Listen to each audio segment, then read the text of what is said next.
নমস্কাৰ ৰাইজ, আজি বনাব ওলাইছোঁ মাটি কঁঠালৰ জেলি। আমি আকৌ আনাৰস বুলি কওঁ। কাটি মেলি ল'লোঁ, লৈ উঠি এয়া ধুনীয়াকৈ গুড়ি কৰিও ল'লোঁ। তাৰপাছত কেৰাহীখন পাতি তাতে এইখিনি দিলোঁ, দি উঠি লৰাই আছোঁ যিমানলৈকে গোটা হয়। তাৰপাছত অকণমান নিমখ দি প্ৰায় 3 চামুচমান চেনি দিলোঁ আৰু ধুনীয়াকৈ হৈ গ'ল আমাৰ আনাৰসৰ জেলি। অৱশ্যে খোৱা ভিডিঅ' উঠোৱাই নহ'ল, মই নহওঁতে খাই শেষেই কৰি পেলালে। এইফালে আকৌ আমাৰ বিপিয়ে কৰি আছে উৎপাত, তাই হেনো অকণমান নাচে। নমস্কাৰ, মোৰ নাম লবিতা কছাৰী। মই এটা গানত নাচিব খুজিছোঁ, ফুলৰে ক্ষমা কৰিব।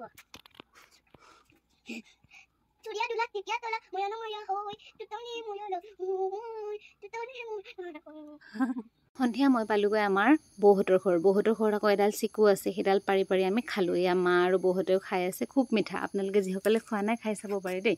এইফালে এটা হৈছে চৰাইৰ বাহ বৌহঁতৰ ঘৰত। মই মাতিলোঁ নাহিল। মাহঁতে হিচাপ কৰি যি যি বস্তুখিনি পালে সেইখিনি ল'লে আৰু আইতাহঁতে এয়া মোক শিকাই আছে কোনবিধ শাক কেনেকৈ ৰান্ধিব লাগে। মই আকৌ পালোগৈ পথাৰলৈ সন্ধিয়া শাক বিচাৰি, পিছে অকণমানহে পালোঁ আৰু উভতিলোঁ। আজিলৈ ইমানেই।